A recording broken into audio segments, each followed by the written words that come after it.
Hello friends, welcome back to my channel.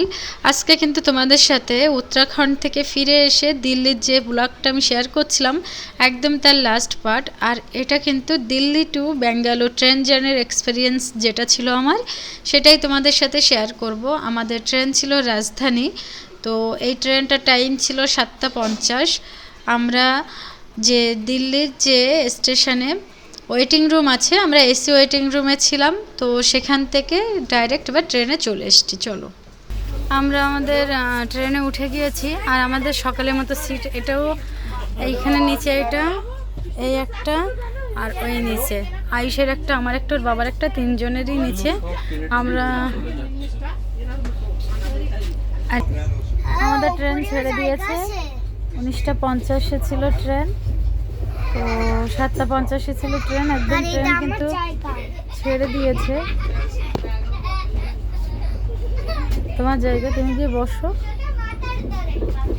ছেলেটা খুব ভালো। তো আমাদের ট্রেন, হ্যাঁ, আমাদের ট্রেন অলরেডি আধা ঘন্টা চলতে শুরু করেছে। আর এখানে জলের বোতল দিয়ে দিয়েছে আয়ুষের আর আমার, আমরা দুজন পাশাপাশি আছি, যদিও এখানে শোবে না হয়তো, জিনিস এগুলো দিয়ে গিয়েছে। তো আয়ুষের বিছানা করে নিচ্ছে। আর 8:30 যেহেতু এখন বাজে, 9টা 8:30 বাজে এই সময়টা। তো ওরা, আমরা ট্রেনে ওঠার পরে সবাইকে একটা করে এরকম জুস দিয়ে দিয়েছিল, ম্যাঙ্গো জুস। তো আয়ুষকে এখন খেতে দিচ্ছি জুসটা। ও জুসটা খাওয়া হয়ে গেলে তারপরে তো ডিনারটাও সাথে সাথে দিয়ে দেবে। আর এই ট্রেনটার জার্নি, মানে দিল্লি থেকে ব্যাঙ্গালোরের জার্নি ছিল 2 রাতের। তো প্রথম যে রাতটা, এটা তো ভালো সময়ে উঠে গিয়েছিলাম আমরা, মানে 7:50 ছেড়ে দিচ্ছে, উঠে খেয়ে দিয়েই ঘুমানো যাবে পরের যে পুরো দিনটা সেইটাই। তো এখন 8:53 হয়ে গিয়েছে, এখন রাত্রে খাবার দিয়ে দিয়েছে। ওর ওখানতে আছে, ওই যে তিনজনের খাবার দেওয়া হয়ে গিয়েছে। এখন রাত্রে খাবারটা খেয়ে শুয়ে পড়বো, টায়ার্ড আছে, এই জার্নি করার থেকে এখনো ঘুম হচ্ছে না। তো এখন একটু খেয়ে দিয়ে 10টার মধ্যে শোবো। চলো, ভাত, ডাল, এখানে আছে রুটি, এখানে একটা পিকল, আর একটা টিস্যু, আর স্পুন। এখানে খাওয়া দাওয়া কমপ্লিট তিনজনের। জুস ফেলে দিলাম। আর এখানে আছে আইসক্রিম দিয়েছে খাওয়ার শেষে একটা করে, এখন এই খেয়ে নেব। সাইডের এই 8টা সিটের এখনো আমরাই তিনজন, যদিও কেউ না আসলে আমি সেটাই ভালো হয়। এখানে বিছানাটাও আমি রেডি করে নিয়েছি আমার আর আয়ুষের জন্য। এই সিটটা ছেড়ে দেব, এই সিটটা ছেড়ে দেব। আর ওর বাবারটা রেডি করে দিয়েছে, বাবা শুয়ে আছে। তো আজকের মতো এই পর্যন্ত ব্লগটা রাখবো, ঘুমিয়ে যাব। কালকের থেকে নতুন করে ব্লগ আবার স্টার্ট করব। চলো, গুড মর্নিং ফ্রেন্ডস। এখন সকাল 7:30, আর সকাল 7:10-15 আমাদের ব্রেকফাস্টে যা যা এসে গিয়েছে। এখানে একটা আছে, আর এই উপরে আছে দুটো।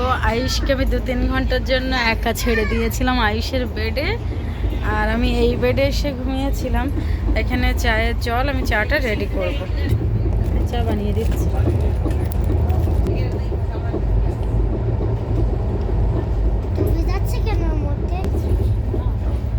ও ওইটা রেখে দেওয়ার মধ্যে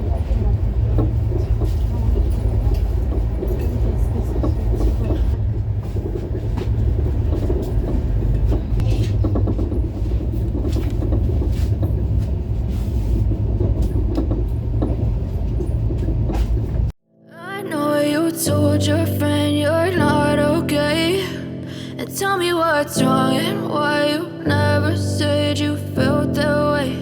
And guess you're trying to stay strong and fake a smile until I look away. But I've known you too long, it hurts to watch your blue eyes fade to gray as you fade away, as you fade away. Yeah, I'm about to fade away, 'cause every time I wake up I feel like it's Monday. Something's going wrong with all the chemicals up in my brain. All of a sudden I don't look at anything the same way. day. Gotta build up of my thoughts sitting in an ashtray. I'm sorry that I'm so inconvenient, okay. Just let me be me and I'll stay out of your way. I can see the way you look at me, I'm such a disgrace. I never really asked to be brought in. ট্রেনটা যখন নাগপুরে চলে এসেছিল সেই সময় আমি একটু নামবো, কেননা এখানে 5 মিনিটের হল্ট ছিল, তাই দরজাটার কাছে এসে দাঁড়িয়েছিলাম। আর যখন ট্রেনটা এখানে থেমে গিয়েছিল সেই সময় নেমে গিয়েছি, দেখব লেবু নেব মানে অরেঞ্জ। তো আসার সময় যে ট্রেন থেকে পুরো মাঠ দেখা যাচ্ছিল, অরেঞ্জ পাকা কাঁচা সব দেখা যাচ্ছে ট্রেন লাইনের পাশ দিয়ে দু সাইড দিয়ে, দেখতে ভালো লাগছিল। তো আমি নেমে কয়েকটা লেবু কিনে নিয়েছি। আর এই যে ট্রেনটা ছেড়েও দিয়েছে, তো ট্রেনে উঠেও গিয়েছি নাগপুর থেকে। তো এবার তোমাদের সাথে আমি শেয়ার করছি আমি কি নিয়ে এসেছি। এই যে দেখো 7 পিস লেবু 50 টাকা। যদিও ওরা বলছিল মিষ্টি হবে, কিন্তু আমরা যে সময়টা ফিরে এসেছিলাম মানে অক্টোবর মাসে, এই সময় তো লেবু মোটেই মিষ্টি ছিল না, খুব টক ছিল। আর সাধারণত ডিসেম্বরের দিকে যে একদম পুরো শীতের যেটা, ওইটাই তো বেশি মিষ্টি হয়। তো নাগপুরের অরেঞ্জ ভালো, শুধু সেই জন্য একটু নেমে ওদের ওখান থেকে তুলে নিয়েছি। এই তো ট্রেনটা চলা শুরু করেছে, আবারও যাচ্ছি ট্রেনের গতির সাথে। চলো, এখানে আমাদের খাবার চলে এসছে। এখানে দুটো ট্রে আছে আর এখানে আছে একটা ট্রে। আর নাগপুরের স্টেশন থেকে আমি কমলা লেবু কিনেছি। এখানে প্রচুর গাছে কমলা দেখা যাচ্ছিল, কিছু ভিডিও আমি শ্যুট করেছি। তো এখানে 7 পিস আছে, 50 টাকা নিয়েছে, টক হবে হয়তো। তো দুপুরের খাবার এইগুলো আছে। একটা এক্সট্রা রাইস বলে দিয়েছে আয়ুষের জন্য, আয়ুষ যেহেতু রুটি খাচ্ছে না। রুটি ঠিক না, পরোটা কিন্তু ভালো না, শক্ত বলো। আর ওই যা কালকে যা ছিল সেই সেম খাবারই আছে হয়তো, না ওটা বলো।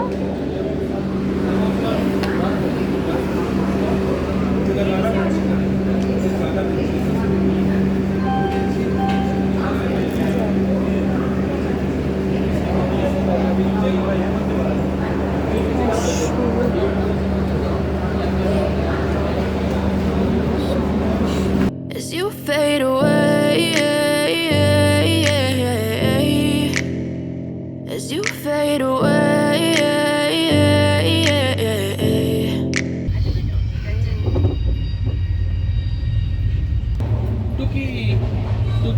সন্ধ্যাবেলা স্ন্যাক্সে এই দিয়েছে।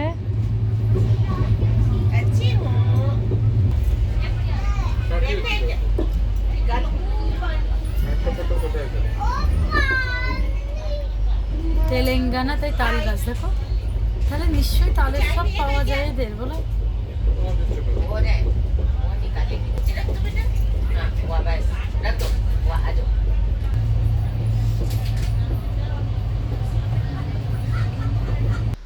আমি একটা স্টেশনে নেমেছিলাম, নেমে সেখান থেকে আইআরসিটিসির যে চা কফি যে স্টলগুলো আছে ওখান থেকে নিয়ে এসেছিলাম একটা চা আর একটা কফি, কিন্তু ভালোই ছিল কফিটা খেতে।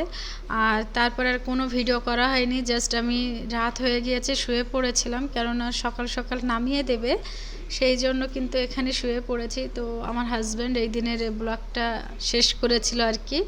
তারপরে দেখো এই যে সকাল হয়ে গিয়েছে, নেক্সট ডে মর্নিং। এই সময় 6:20 বা 40 এরকম কিছু হয়েছিল। হ্যাঁ 6:20 হয়েছিল, 40 মিনিটের লেট ছিল ট্রেনটা। তো আমরা নেমে গিয়েছি, এবার ঘরের দিকে চলে যাচ্ছি। তার আগে আবার স্টেশনের বাইরে এসে আইআরসিটিসির যে চা কফি স্টল থেকে একটু খেয়ে নিয়ে এবার সোজা চলে যাচ্ছি ঘরে। চলো টাটা, দেখা হবে নেক্সট ব্লগে। আশা করি তোমাদের কাছে ভালো লেগেছে। চলো বাই।